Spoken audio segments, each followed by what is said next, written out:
Avec vous sur Sud Radio pour commenter l'actualité dans le 10h midi. On est ensemble avec aujourd'hui Alexis Poulain. Bonjour Alexis, journaliste, bonjour directeur de la publication du Monde Moderne. Frédéric Dabi, directeur général adjoint de l'IFOP. Bonjour Dominique de Montvalon. Bonjour Dominique, journaliste, éditorialiste. Et Sophie de Menton, chef d'entreprise, présidente du mouvement éthique. Bonjour à tous. Bonjour à tous. Emmanuel Macron met fin au confinement. Il annonce un nouveau chemin.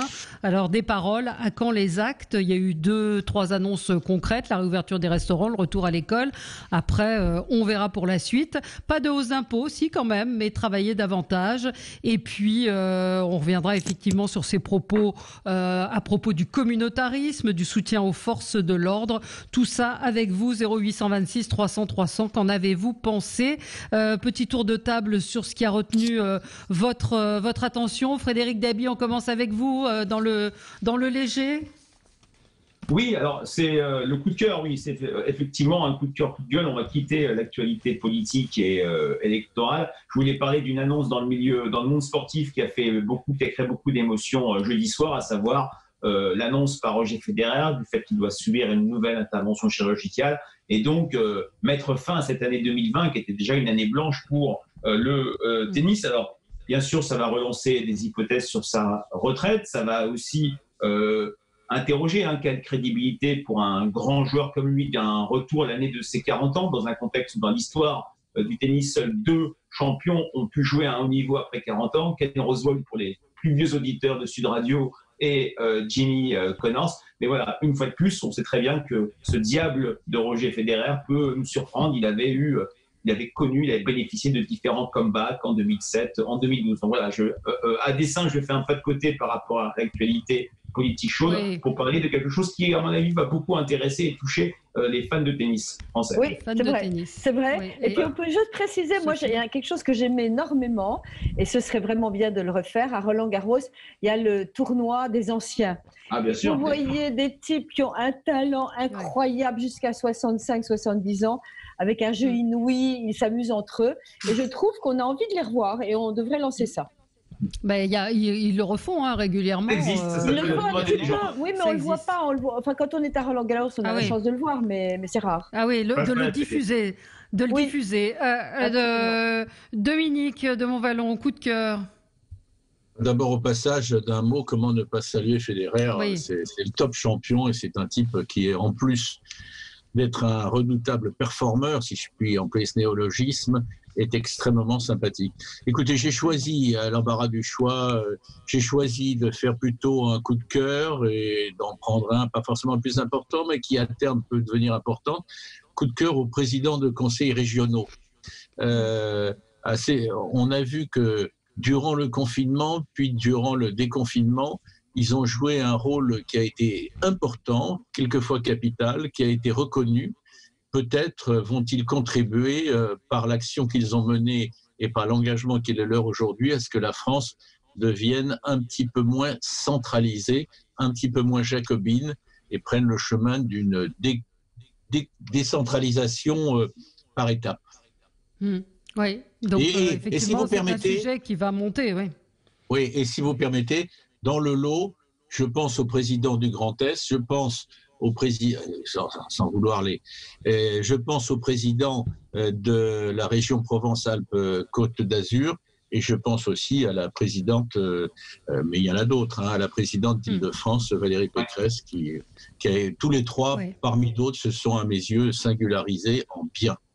Oui, je trouve... Frédéric Dabi. Ce que dit Dominique, que je salue, est à l'unisson de ce que nous disent les Français. Une des grandes leçons de cette période terrible du Covid-19, ça a été bien sûr la reconnaissance de l'action des maires sur le terrain, mais la montée en puissance du fait régional. Quand il y a quelques années, on interrogeait les Français sur quel est l'échelon territorial de trop, une fois sur deux, les gens citaient les régions. De plus en plus maintenant, c'est complètement fini. La région s'est imposée. Et c'est vrai que quand on voit les Français, les parlementaires dans une enquête IFOP exclusive et ce qu'a dit le président hier soir, un nouvel acte de décentralisation qui passerait par des plus grands pouvoirs donnés aux régions, passerait très bien dans l'opinion publique.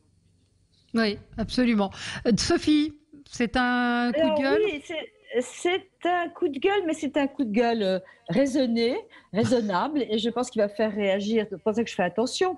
Le gouvernement vient en gros, demander à PSA, à Peugeot, de renoncer à faire venir ses propres salariés dans d'autres pays d'Europe. En l'occurrence, il fallait qu'ils produisent en trois, comment ça s'appelle, pardon? 3-8. Dans la journée, 3-8. oui, en 3-8. Oui, en Absolument. 3-8, les 3-8, oui. Oui, en 3-8. Et donc, il voulait faire venir 500 salariés de Pologne. Oh là là, on voit tout de suite le plombier polonais qui fait peur. Il voulait en faire venir également de Glywise, il voulait en faire venir d'Espagne, etc. Tout le monde, les syndicats ont dit c'est honteux, le gouvernement s'est opposé, etc.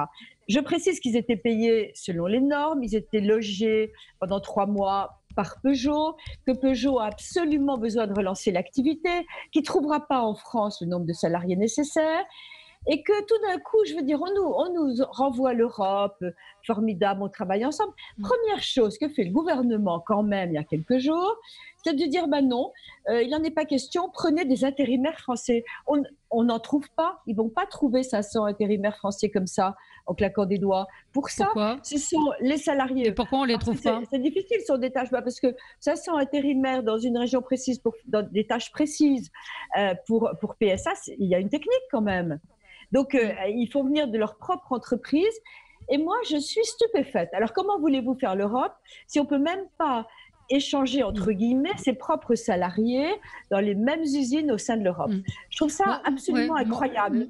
Moi, ce qui m'interpelle plus, ce qui m'interpelle plus dans cette décision, c'est que ça ressemble quand même à ce que disait Marine Le Pen il y a quelque temps, hein, la fin la préférence aux salariés français et dehors le plombier polonais. Qui veut réagir? C'est pas totalement faux. Alors, je pense que c'est quand même vraiment le résultat. Ils ont absolument envie, le gouvernement en pleine crise économique, qu'on utilise chaque salarié français. Bien sûr, je peux comprendre. Mais là, il y a c'est juste une bêtise, un contresens, une injonction contradictoire. On fait l'Europe, on a envie d'harmoniser, etc. On a besoin aussi d'un sursaut incroyable. Mais c'est l'Europe, elle est un peu moribonde, hein, quand même. Elle a pas. Justement, là, elle va le devenir encore plus. Mais comment peut-on empêcher un groupe de faire travailler ses propres salariés aux bonnes conditions, sans problème, bien payés, logés pour eux? Alors, Sophie, on va faire réagir. Oui. Tour de table. Alexis? Puisque Sophie vous a interpellé sur le sujet. Oui, effectivement, mais ça fait longtemps que les travailleurs détachés sont condamnés, pas seulement par Marine Le Pen, mais par les syndicats également et les travailleurs, en disant on ne peut pas lutter quand vous avez le choix en fait, d'employer à salaire égal des gens pour lesquels vous ne payez pas de charges. Évidemment, vous faites venir des Polonais massivement. Il y a eu tout ce problème dans le transport, notamment dans le BTP, qui est encore là. Et puis, c'était en fait une manière de faire baisser les minima sociaux, les protections sociales dans les pays d'Europe qui étaient les mieux lotis. Donc, il y a un vrai problème. Et heureusement, on revient sur ces travailleurs détachés. La directive Bolkestein, on a parlé à l'époque. Non, c'est pas le cas, mais pourquoi? Parce que le politique est coincé. C'est pas aux politiques de donner des ordres aux entreprises privées. Je suis bien d'accord. Voilà. Donc le problème, c'est qu'on peut avoir des grands discours, hein, comme Bruno Le Maire, comme Darmanin, en disant oui, alors nous on veut que. Mais les faits sont que une entreprise privée avec des actionnaires fait ce qu'elle veut et qu'elle délocalise où elle veut, parce que l'idée c'est d'en tirer un maximum de profit, d'être le plus compétitif possible. Donc le discours politique se fracasse au réel, qui est celui de l'économie, de la compétition. Tant qu'on aura ils ont cédé là. Ils ont cédé au gouvernement. Ils ne peuvent pas faire autrement. À un moment, ça va se voir que c'est des discours vides et qu'ils n'ont aucun pouvoir en réalité. Donc, c'est du donnant-donnant. Le CICE, c'était la même chose, mais on voit bien que le politique n'a pas la main sur l'économique. Or, il passe son temps à faire croire que son action crée de l'emploi. C'est pas son action qui crée de l'emploi, c'est parce qu'il y a un contexte mondial d'échange, de développement du commerce. C'est pas le politique français qui fait qu'on crée de l'emploi. Lui, il accompagne un mouvement de récession récession ou bien de croissance. Mais c'est pas lui qui est à l'origine de ça. Donc on est d'accord, pas avec les mêmes arguments, mais on est d'accord. Oui, mais voilà, mais c'est l'idée de dire qu'il faut arrêter que les politiques se disent que leur action sert à l'économie. Non, leur action, si elle est utile vraiment, c'est dans la protection des biens communs, c'est éviter que voilà, on ait un système de santé qui se casse la gueule, organiser bien sûr la coopération au sein des régions, au sein du territoire national, éviter les inégalités territoriales, éviter les inégalités tout court, donc mettre le paquet sur l'éducation. Voilà où le politique peut faire la différence. Mais alors, tout ce discours sur l'emploi, ça fait longtemps que moi, j'y crois plus. Ouais, Dominique de Montvalon. Je salue d'abord Sophie Menton, que j'apprécie beaucoup. Je ne suis pas sûr, pour une fois, d'être complètement en phase avec elle. D'abord, j'ai envie de dire que si l'entreprise est capable de recruter de façon équivalente et conformément à la législation française, le nombre d'ouvriers dont elle a besoin, qu'ils soient français, en quelque sorte, chiche, que la démonstration soit faite. Si elle est faite, elle resterait intéressante. Et si elle n'était pas faite, ça redistribuerait les cartes. Deuxièmement, je crois qu'après la phase que nous venons de vivre et ce que nous vivions déjà depuis quelque temps, il est capital, sur ce plan-là, je rejoins Sophie Menton, il est capital de jouer la carte européenne et de renforcer l'Europe. Mais je pense que ce n'est pas une bonne solution, compte tenu de l'état d'esprit des Français, de penser qu'on va renforcer l'Europe en commençant par leur dire qu'on va faire venir des travailleurs polonais, moldoslovaques, etc., de l'autre bout de l'Europe. Espagnol, anglais, et qu'on ne trouve pas en France, excusez-moi. Oui, mais voilà, il y a des questions de timing, il y a des questions de moment. Ce qui est sorti de ce que nous venons de vivre, nous n'en sommes pas d'ailleurs complètement sortis, c'est une aspiration qui doit être prise en compte et qui ne pourra pas être totale évidemment, à un regain de souveraineté française. Souveraineté française dans le cadre de la construction européenne. D'autres ont une autre approche, je le sais, mais tel est mon sentiment. C'est un exercice compliqué et si dans la nouvelle phase qui commence, nous étions en train de dire que pour renforcer l'Europe, ou pour être dans une logique, c'est ce que dit, si j'ai bien compris Sophie, pour être dans une logique européenne, il faut faire venir ces travailleurs, fussent-ils voisins ou pas si lointains. C'est leur boîte, hein, la même boîte. Oui, c'est de la même boîte. Eh bien, moi, je ressens. Non, mais c'est pas facile à dire. Je ressens ça comme des concessions stratégiques ponctuelles, indispensables et pas glorieuses. Allez, on va marquer une petite pause et on se retrouve dans un instant. On va parler de ce qui s'est passé à Dijon. Je ne sais pas si beaucoup de médias en ont parlé. C'est en tout cas ce sur quoi vous vouliez nous alerter. Alexis Poulain, on y revient dans un instant. Avec vous sur Sud Radio pour le 10h midi. Dans un instant, on va revenir sur l'intervention du président de la République hier. Est-ce qu'il a raison d'être satisfait, le président de la République? Est-ce que la France a fait mieux que les autres pays? On y reviendra dans un instant. Alexis Poulain, c'est important, ce sur quoi vous vouliez intervenir ce matin. On vous écoute. Oui, alors je voulais parler des émeutes ethniques, je ne sais pas comment on peut appeler ça, qui ont lieu à Dijon, c'est ma ville. Je viens de là et c'est quand même affolant de voir ce qui s'est passé ce week-end. C'est-à-dire qu'il y a eu des règlements de compte, mais d'une ampleur inégalée, entre des dealers locaux et des Tchétchènes. Voilà, donc un jeune garçon de 16 ans se serait fait frapper par un gang dijonnais local, sauf que ce jeune garçon était tchétchène.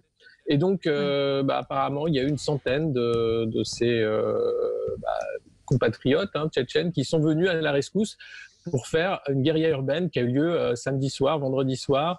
Il y a eu un homme qui a été lynché, apparemment, des vidéos tournent assez affreuses d'un lynchage. Ouais. Tout ça se passe chez nous, en France. On parle de centaines de personnes qui se font la guerre, une guerre vraiment avec des coups de hache dans la tête. Enfin, les descriptions avec sont assez terribles. Oui, avec des barres de fer. On voit certains courir avec des barres de fer. Il y a un bar à chicha qui a été incendié par les Tchétchènes. Voilà. Le lendemain, hier, il y a une voiture qui a essayé de foncer sur la foule et qui s'est heurté à un poteau qui s'est retourné. Et là, on voit une horde de gens, d'hommes avec des... Voilà, c'est absolument effrayant. Effrayant, tout ça c'est à Dijon, en France, je tiens à le préciser, parce que ni le maire François Rebsamen ne s'est ému ou n'a daigné digne de faire un tweet. Ou... Il a réagi, bon je ne l'ai pas vu. Il a réagi, il a réagi. D'accord. Et le ministre de l'Intérieur, c'est pareil. Je me disais, est-ce qu'il a réagi, est-ce qu'il a dit quelque chose par rapport à ces sécessionnistes, ces séparationnistes dont Macron parlait? Là, ça me rappelle le pire de Londres, où on parlait du Londonistan à l'époque, où les gangs pakistanais faisaient la loi dans les quartiers à la Kalachnikov. Mais de toute façon, et puis alors rassurez-vous, comme la police n'a pas le droit de lever le petit doigt maintenant, ils vont être terrifiés. Alors qu'est-ce qu'on fait? On envoie la police? Non mais d'accord. On envoie la police. La police était là. La police était là. La police était là à disperser. Mais ce qui est inquiétant, c'est de voir la montée finalement d'une impunité, enfin de gens qui pensent que c'est pas parce qu'on habite dans un pays qu'on doit respecter la loi de ce pays. Et là, ça devient inquiétant parce que ça fait longtemps. Hein, on parle des quartiers perdus de la République, etc. Mais enfin là, quand on arrive à des scènes de guérilla urbaine de cette ampleur-là, on a un vrai grave problème et on peut se demander si c'est pas trop tard. Alors la question est, est-ce que vous acceptez la répression, Alexis? Moi, je pense qu'il y a un moment. Pas la répression. Je pense qu'à un moment. Non, mais il faut une répression très, très forte.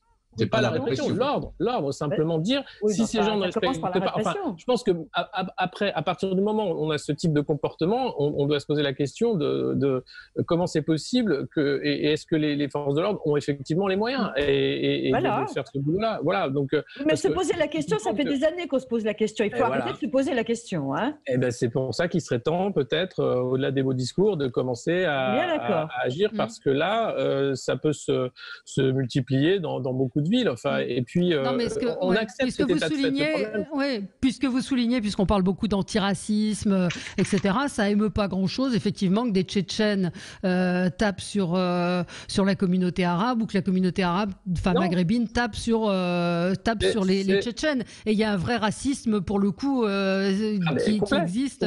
Et ce communautarisme-là, il est dévastateur. Et c'est vrai qu'on n'en a pas beaucoup entendu parler dans les médias.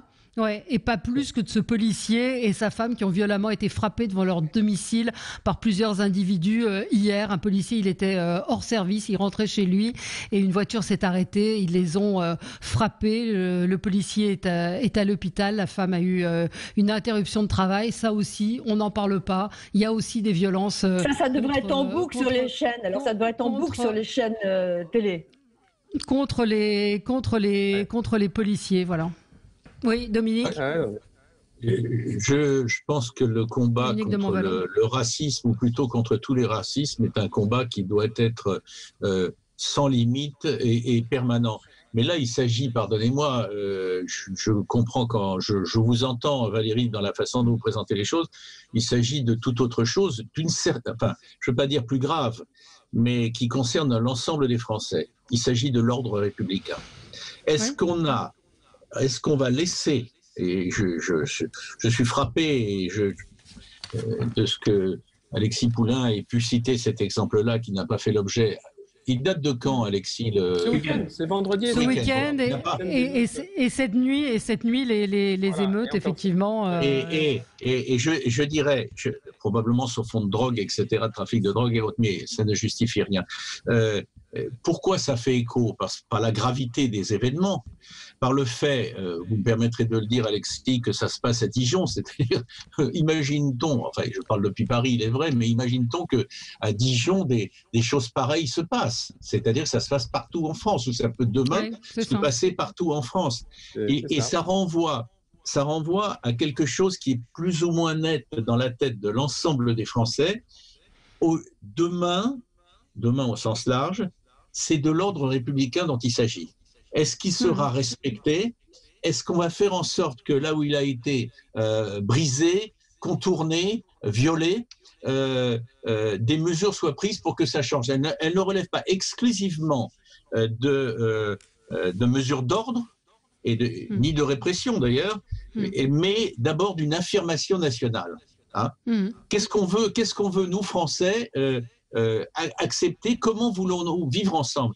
Et l'histoire de Dijon, je termine là-dessus, pardonnez-moi, mais l'histoire de Dijon que j'apprends ce matin par ce que dit Alexis Poulain, l'histoire de Dijon, elle nous blesse profondément, elle nous blesse d'autant plus qu'on a le sentiment, ça vient brusquement dans nos têtes, que depuis quelque temps, ici, là, ailleurs, aux quatre coins de France, et pas seulement dans la banlieue parisienne, il y a des exemples similaires ou du même tonneau.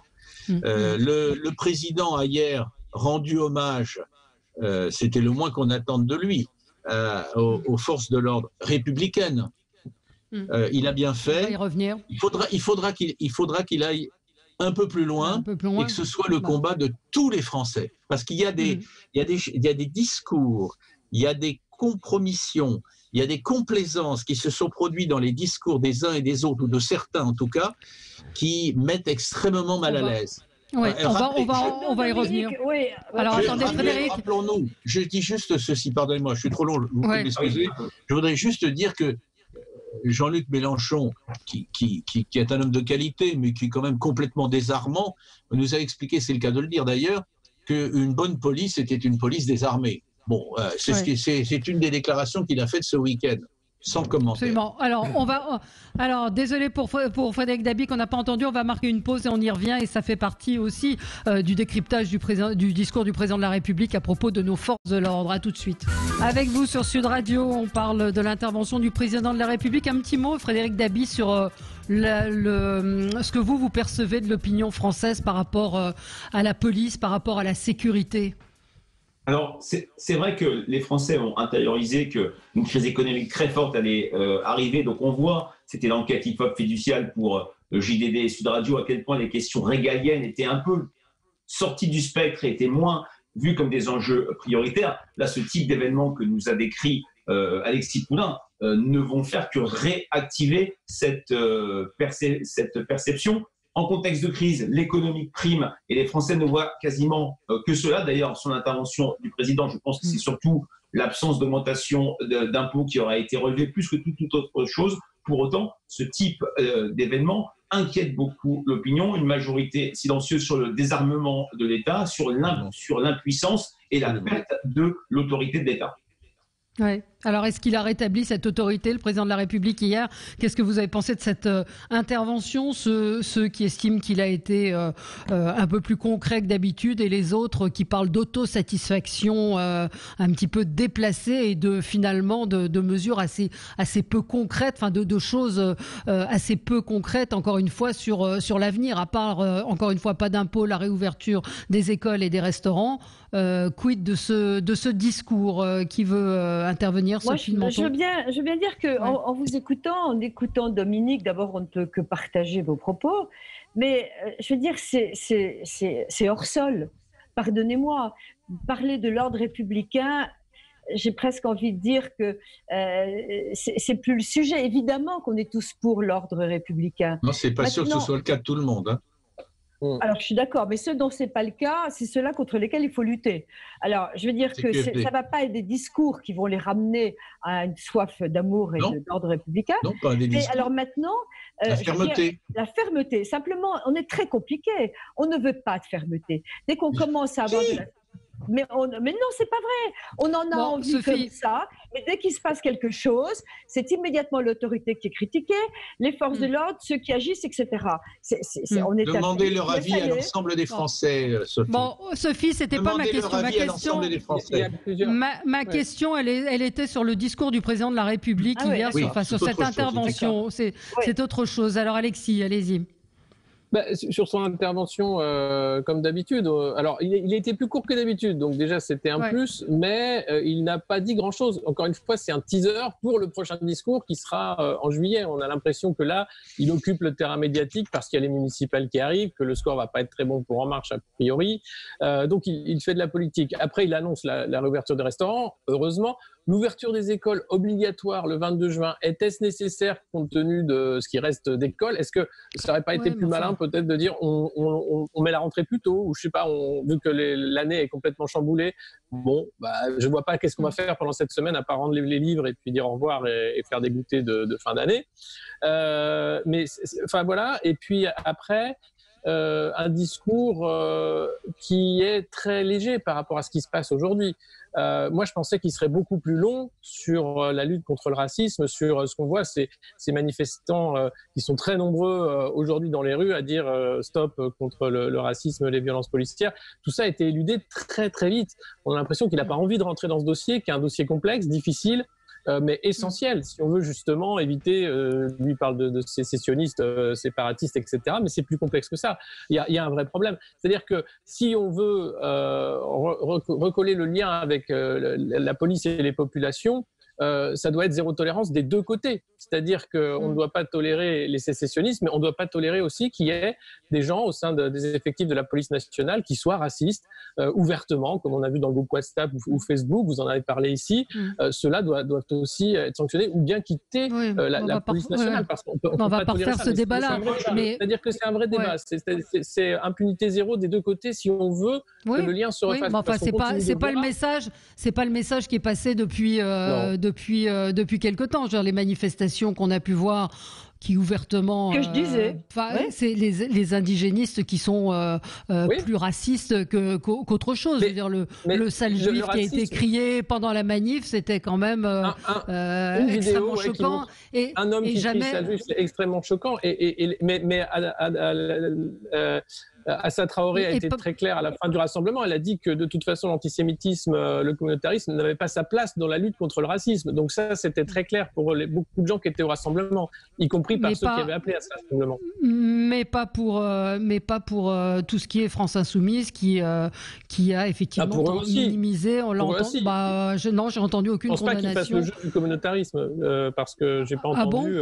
On peut pas tolérer ça. Bon. Non. Et encore une fois, le communautarisme n'a pas sa place dans la lutte contre le racisme et l'antisémitisme.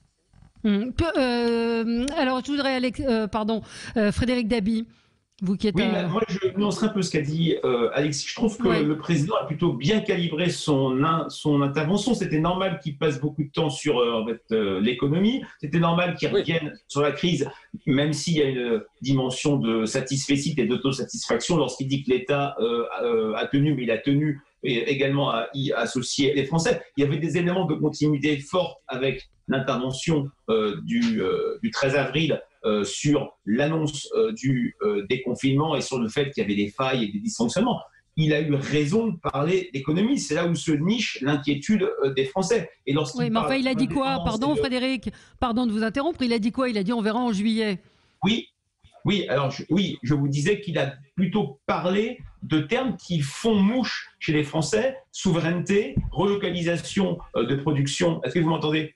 Oui, relocalisation de production stratégique, je dirais, l'incluant dans un contexte européen. Oui, il est en campagne électorale. Oui, il a lancé les 2 dernières années de son quinquennat. Et ce qu'il a dit sur la police et la confiance qu'il lui manifeste, Alexis, c'est ce que nous disent l'extrême ou la très forte majorité de Français. Il y aura un sondage pour Sud Radio en milieu de semaine, ce qui n'empêche pas une sensibilité des Français sur la question des bavures et des manifestations de racisme dans la police. De ce point de vue-là, il était plutôt en adéquation avec ce que nous disent les Français dans nos enquêtes. Oui, alors si Sophie... si vous permettez, sur le discours du président lui-même, je comprends qu'on ressente une certaine frustration, peut-être qu'il n'allait pas plus loin. Moi, j'ai trouvé que c'était un bon discours. Il était, il y a un moment, alors vous allez hurler, mais j'ai trouvé qu'il y avait un côté gaullien, parce que il était d'abord pas du tout théâtral, il était extrêmement sérieux, pondéré, c'était calibré. Il savait exactement ce qu'il allait dire, il n'a pas du tout joué sur l'émotion de quoi que ce soit. Moi, j'ai trouvé que c'était un peu différent parce qu'on avait un peu l'impression d'un président qui se laissait aller au niveau du temps, qui jouait beaucoup, qui voulait faire passer de l'empathie. Il n'a pas essayé. Et moi, j'ai apprécié. Il a dit ce qu'il fallait dire, c'était sobre. Et qu'est-ce que vous voulez dire dans un discours qui puisse autrement satisfaire les Français? Il ne pouvait pas donner exactement ce qu'il allait faire. Je suis frustrée, j'ai envie de savoir. Effectivement, quelles vont être les mesures? Il a dit. Alors pourquoi intervenir? Pourquoi est-ce qu'il n'a pas laissé son Premier ministre dire on rouvre les écoles et on rouvre les restaurants? Parce que le ton du président, non, j'ai trouvé que le ton du président, j'ai trouvé la réaffirmation de ce qu'il voulait comme politique. Moi, j'ai trouvé qu'il était plutôt resté libéral à droite et qu'il n'a pas donné de signe fort à gauche. Enfin, non, c'est pas vrai. Il y avait un discours politique, il y avait un discours compréhensible. Il était j'ai trouvé que c'était un bon discours. Je ne vois pas ce qu'il pouvait faire tellement d'autre. Oui, Dominique de Montballon. Aujourd'hui, la préoccupation principale, l'angoisse des Français, c'est évidemment la situation économique et sociale. Est-ce que j'aurai toujours un salaire à la rentrée? Est-ce que j'aurai toujours un emploi à la rentrée? Cela dit, il y a une dimension qui s'imposait à mes yeux et qui m'a frappé, parce qu'elle n'allait pas de soi. Quand Emmanuel Macron condamne le communautarisme, on ne saurait oublier, c'est pas scandaleux d'être communautariste, c'est d'autant moins scandaleux que c'était sa tentation de candidat en 2017 et qu'on se posait à l'époque un certain nombre de questions. Donc l'évolution personnelle de l'ancien candidat, aujourd'hui président Emmanuel Macron, trouve un aboutissement dont personnellement je me réjouis. Quand il condamne les séparatismes, c'est un propos qui n'est pas négligeable, c'est le moins que l'on puisse dire, et qui tombe à mes yeux à pic. Quand il dit, on n'en a pas parlé jusqu'ici, quand il dit « avec moi, il n'y aura pas de vaste sujet », mais c'est bien aussi de simplifier. On fait un choix quand on fait de la politique. Il n'y aura pas de démantèlement de statuts. Les statuts dans la rue, là, ni celle de Colbert, ni d'autres. Au passage, une certaine, c'est comme ça que j'ai ressenti les choses, mais c'est le débat démocratique, une certaine complaisance commençait à surgir depuis 72 heures sur ce qui se passait dans d'autres pays, y compris en France, mais aussi en disant, mais après tout, est-ce que c'est pas comme ça, c'est pas de ce côté-là qu'il faut aller, etc. Ce révisionnisme qui semblait devoir risquer d'être galopant, il y a mis un terme.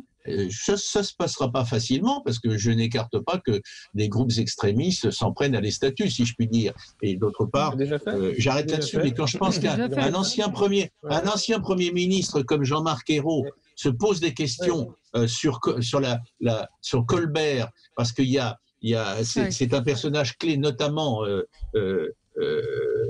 ambivalent, certes, mais c'est le cas de presque tout le monde, notamment à l'Assemblée nationale. On revient de loin. Donc je voulais le mentionner pour dire que on dit qu'il n'a rien dit. Moi, je trouve qu'il a dit un certain nombre de choses, qu'il y a plein de dossiers qui restent entiers. De ce côté-là, c'est mis au point. C'est un Macron qui s'affirme à l'épreuve de la présidence et qui ne ressemble plus tout à fait, sur ce terrain-là, je m'en réjouis, au jeune Macron de 2017. Je suis absolument d'accord avec vous. Alexis Poulain. Ouais, il a dit ça. Alors, il y a plusieurs choses. C'est un discours déjà d'autosatisfaction, vous l'avez dit, Valérie. Où il n'emploie pas le mot masque, il dit des produits nous ont manqué et on va diluer à nouveau la responsabilité. On sent bien qu'il y a une volonté de ne pas avoir la responsabilité seule de ce confinement et de la catastrophe économique. Non, parce que la crise économique qui vient est aussi liée en partie à la crise sanitaire et à la gestion de la crise sanitaire. Rappelez-vous, le 14 mars, Emmanuel Macron, c'est celui qui dit « je ne laisserai aucune entreprise tomber en faillite ». Et puis hier, qu'est-ce qu'il a dit? Il y aura des faillites et ce sera dur. Donc il a laissé tomber. Déjà, ça c'est acté. La crise arrive, elle va être terrible et il y aura de nombreuses faillites. Et donc il va falloir faire les pactes de productivité pour que les salariés acceptent une baisse de salaire compte tenu de la baisse d'activité pour ne pas perdre leur emploi. Enfin, on va voir une rentrée sociale extrêmement dure. Donc ça, c'est la première chose. Après, effectivement, il dit sur le risque de la réécriture de l'histoire, mais c'est pas une réécriture. Je pense que c'est comprendre que l'histoire, elle est écrite par les vainqueurs et qu'effectivement, il y a une autre partie. Et nous, on est fiers, effectivement, de nos grands noms, de nos grands pays, mais il y a une partie cachée qu'on n'a pas forcément voulu voir. De là à maintenant... Elle est complexe, c'est pas vous qui allez dire le contraire. Mais c'est ce que je dis, justement. Il a raison, et là, je lui donne raison de simplifier et de dire, on ne va pas rentrer dans un débat au cas par cas sur les statuts des rues, etc. C'est un débat d'historien, c'est un débat de société également. À partir de maintenant, oui, donnons des noms de femmes au collège, au lycée, aux rues, donnons les noms de ceux qui se sont battus pour la liberté et petit à petit, effaçons bien sûr de l'histoire ceux qui moi, comme citoyen, je ne me reconnais en rien dans le Jules Ferry colonialiste et je salue le Jules Ferry artisan, défenseur et avocat de l'école gratuite, laïque et obligatoire. Voilà, par exemple. Mais enfin, où on en est aujourd'hui quand même où on en est aujourd'hui à vouloir réécrire l'histoire, à vouloir recontextualiser, évidemment. Évidemment. Je pense que il faut regarder devant. L'histoire, elle est telle qu'elle est. Notre pays s'est construit avec ça. Il y a une légende nationale qui est écrite là-dessus. qu'on soit d'accord ou pas avec, c'est maintenant que ça se discute. On ne va pas réécrire cette légende. Maintenant, ce qu'il faut, c'est écrire ensemble l'avenir. Ce qui fait peur, c'est qu'on n'a pas l'impression qu'on est nombreux à vouloir être ensemble à l'écrire, cet avenir. Et c'est bien là où ça pose problème. Il a parlé de la jeunesse en disant cette pauvre jeunesse qui porte la dette économique et écologique. Mais non, la jeunesse, elle est riche du monde d'après. Il faut lui faire confiance aussi. Il faut un moment... Oui, mais enfin, elle a quand même, elle va avoir une sacrée dette sur les épaules, la jeunesse justement. Vous pouvez pas dire elle a l'avenir devant elle. Peut-être qu'elle va aussi dire, peut-être que cette jeunesse-là va dire, oui, ok, si on est dans ce système clos de la dette pour la croissance, de l'endettement perpétuel, de la production, alors que la crise écologique arrive, on rappelle tous les vendredis pour le climat, etc. Peut-être que cette jeunesse va dire, on va tout totalement changer les règles du jeu. Votre dette n'a plus aucune valeur. Alors, il y a peut-être de faire croire que la jeunesse doit vivre dans le monde qui a été créé par Attendez, on marque une pause, Sophie. On se retrouve dans un instant. Gardez votre remarque pour tout à l'heure. Avec vous sur Sud Radio jusqu'à midi. Vous retrouverez ensuite André Berkoff. Donc Sophie, vous vouliez réagir? Oui, je voulais réagir à ce que vous disiez effectivement sur ce délire anti-esclavagiste et les jeunes en même temps, parce que les jeunes, ils auront un boulot, c'est de faire cesser l'esclavage qui existe actuellement. Parce qu'il y a encore plusieurs pays d'Afrique où il y a des esclaves. Les femmes sont les dernières esclaves de la civilisation. Donc j'aimerais beaucoup qu'on s'occupe un peu de ce qui se passe aujourd'hui plutôt que de déboulonner les statuts. Mais par rapport à ça, il y a une infime minorité de Français qui pensent qu'il faut enlever la statue de Louis XIV pour sauver les esclaves ou celle de Colbert. Et ce que je trouve absolument stupéfiant, enfin on ne le dit pas, c'est la place qu'on donne à ça. Mais comment est-ce qu'on peut en permanence... J'ai ouvert hier de temps en temps mes chaînes d'infos, je voyais la même photo de la même qui hurlait, qui incantait avec des incantations absurdes. Je veux dire qu'il y a un moment, il faut se poser la question quand même, parce que si nous donnons une telle répercussion, une telle audience, une telle importance à des faits minimes... Arrêtons d'en parler, oui, parlons de l'économie. Juste vous signaler quand même que, alors à l'époque de François Hollande, on appelait ça des couacs. Ce matin, Sibeth Ndiaye, sur une radio concurrente, a dit « Il y a des personnages historiques qui, compte tenu des choix qu'ils ont faits, n'ont plus leur place autre part que dans les livres d'histoire. » Donc, elle demande à ce qu'on déboulonne des statues comme celle de Bugeaud. Donc, elle n'a pas très bien écouté, je pense, le président de la République. Valérie, vous m'apprenez, je ne le savais pas, je ne l'ai pas entendu. Ce qu'a pu dire ce matin, ce qu'a dit ce matin la porte-parole du gouvernement, ça montre qu'il s'agit d'un débat absolument clé qui traverse le gouvernement et j'espère que le remaniement permettra là aussi de clarifier les choses. C'est pas possible. Un remaniement, c'est supprimer le poste de porte-parole incarné par... Voilà. Non, mais c'est Frédéric Dabi, moi je voudrais qu'on revienne quand même sur ce qu'a dit, parce que certains ont trouvé que c'était vide quand même ce discours, c'est-à-dire qu'il a annoncé encore une fois 2 choses concrètes et le reste, on ne sait pas ce qui va se passer, même sur le communautarisme. Quand on entend Julien de Normandie ce week-end qui réclamait à ce qui est du testing qui soit fait en entreprise, Sibeth Ndiaye qui demande du testing, genre, c'est des mots, quels actes derrière est-ce que là il n'y a pas quand même un grand flou dans ce discours?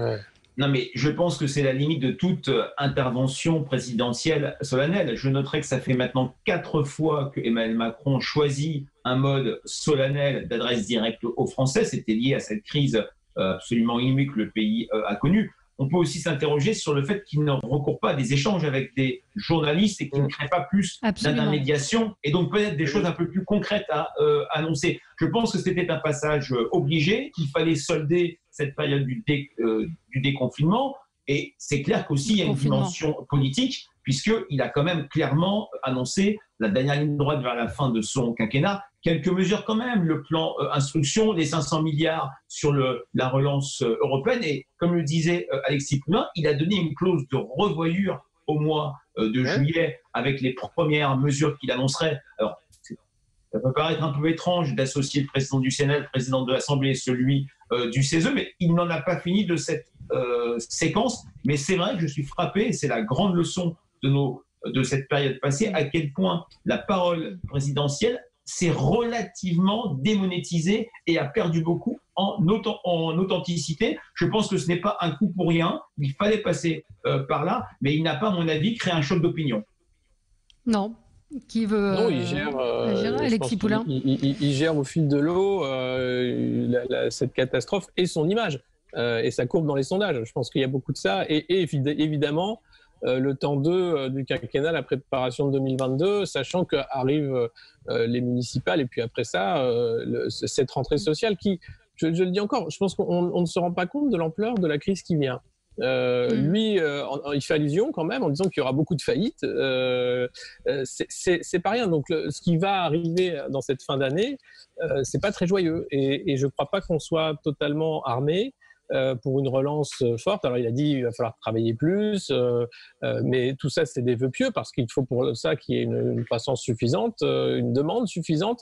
Donc, il faut une politique à la fois keynésienne de relance et puis une politique à la fois austéritaire pour ne pas faire exploser cette dette qui a de toute façon explosé. Enfin, c'est une équation impossible là qui se présente. Oui, mais ça ne tenait pas. Il a fait un discours présidentiel et il a été président de la République. Ça fait longtemps qu'il ne l'avait pas été, je trouve. Et avec cette sobriété, je suis entièrement d'accord avec vous. Tout reste à définir, y compris les erreurs de l'État, l'État profond, l'administratif, le plan, etc. Mais il s'est dimensionné, voilà, il s'est dit ok, on va le faire. C'était sobre. Moi, j'avais pas envie de plus. Et maintenant, le rendez-vous tout à l'heure, vous est donné, disiez que vous étiez frustré. Oui, il faut agir. Mais c'est ce que disaient tout à l'heure les médecins aussi. Oui, mais je pense qu'on n'a pas fermé la parenthèse coronavirus, que ce soit sur la gestion des masques, la gestion, ce chloroquine gate qui n'en finit pas. Enfin, là, on apprend que le gouvernement signe avec l'Allemagne et d'autres pays européens pour des vaccins d'AstraZeneca sans savoir. Enfin, on signe sur un bout de papier. On ne sait pas si les vaccins arriveront, ce qu'il en est. Il y a des vraies questions qui se posent. L'accord qui est là devrait être public. On devrait savoir pourquoi c'est signé, quels sont les choix qui sont faits. On nous dit qu'on devait avoir 700 000 tests par semaine. Olivier Véran nous dit finalement le virus circule peu, c'est pas la peine de tester tant que ça, alors que la Chine est en train de reconfiner.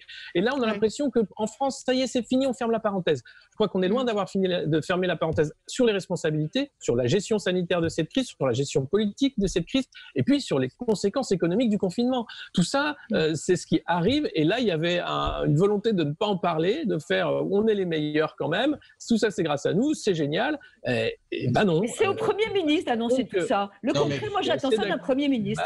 Immédiatement. Dominique de Montvalon. Moi, je fais un parallèle avec l'arrivée du virus. Lorsque le virus est arrivé, personne ne l'a vu arriver. Personne ne savait ce qu'il était. D'ailleurs, même aujourd'hui, on ne le sait pas complètement. Et tout le monde pressentait, sans en avoir les moyens, qu'on entrait dans une période d'extrême turbulence qui allait bouleverser nos vies et jusqu'à un certain point un peu nous traumatiser tous et chacun.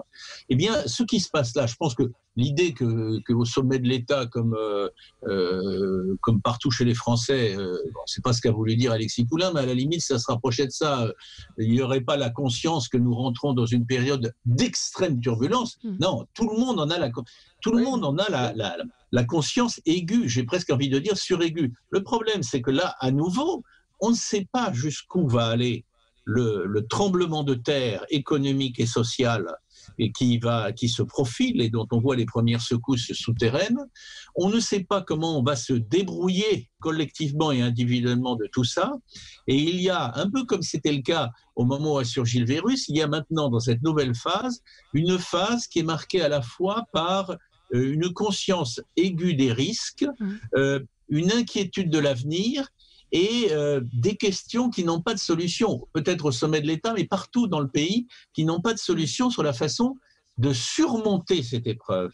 Donc, je ne pense pas qu'il y ait une situation dans laquelle certains, ils sont vraiment particulièrement sots, ne se rendraient pas compte de ce qui se profile. Ce qui se profile, c'est un tsunami. Ce qui se profile, c'est une situation telle qu'aucun de nous, ici, là, ceux qui nous écoutent et nous tous qui sommes devant les caméras, n'avons jamais vécu et n'avons même imaginé de vivre. Oui, il faut y croire, mais ça va être dur. Moi, je suis optimiste. Frédéric. Je pense que les entreprises, tout passera par les entreprises. Il faut absolument les laisser bosser. Il faut que chacun d'entre nous soit conscient du fait qu'il faut bosser plus, qu'il faut mettre une énergie incroyable, que chacun d'entre nous est responsable de la reprise de la croissance. On a quand même un pays un peu endormi, là, même si on a été formidable, on est resté chez nous. Et je crois qu'il y a un autre discours aussi à tenir. Je ne veux pas être pessimiste. Vous savez, un chef d'entreprise, il pense toujours qu'il va s'en sortir. Et je pense qu'il faut tous qu'on pense ça. Et je ne suis pas du tout certaine de ce tsunami. Bah, écoutez, on verra. Là, la terre tremble, Sophie, la terre tremble. Alors, mais j'ai confiance comme vous dans les chefs d'entreprise. Frédéric Dabi. Oui, la terre tremble et les Français en ont quand même conscience. On n'est pas du tout dans le contexte 2008-2009 où la montée du chômage avait surpris le pays. Dans toutes nos enquêtes IFOP fiduciales pour Sud Radio et CNews, on voit à quel point l'inquiétude économique est massive. Et ça fait, Dominique, depuis 1 mois et demi qu'elle est supérieure à l'inquiétude sanitaire. Donc les Français, même si l'intensité de la secousse n'est pas, comme tu le dis, inimaginable et anticipable, les Français ont conscience des vraies difficultés. Donc le président avait quand même raison d'angler son discours autour des questions économiques, même si les annonces ont été relativement faibles à ce niveau-là. À l'angoisse du virus a succédé l'angoisse de l'avenir sur le terrain économique et social. Quel emploi pour moi demain? Quel salaire pour ma famille? Ouais, enfin, le virus est toujours là. Moi, ce qui m'a frappé, c'est qu'à aucun moment on a évoqué les gestes barrières qui doivent toujours perdurer, le masque, se laver les mains, les distances. Le virus est toujours là et on a l'impression que voilà, il est parti. Non, il est toujours là. Il y a des gens qui sont contaminés, certes moins, mais on voit que ça redémarre, vous l'avez dit tout à l'heure, ça redémarre en Chine. Il y a des clusters, il y a des villes qui sont fermées. Donc il faut quand même rester prudent. On n'est pas... et j'ai été étonnée qu'il n'y ait pas ce rappel quand même qui soit fait. On a eu l'impression que hier, voilà, c'était terminé. Merci à tous les 4. Dans un instant, vous allez retrouver André Berkoff et puis ce soir, le Loft avec un spécial Johnny Hallyday avec notre ami Yvan Cujous qui recevra Paul Persson à ne pas manquer à 20h ce soir. Très bonne journée sur Sud Radio, à demain.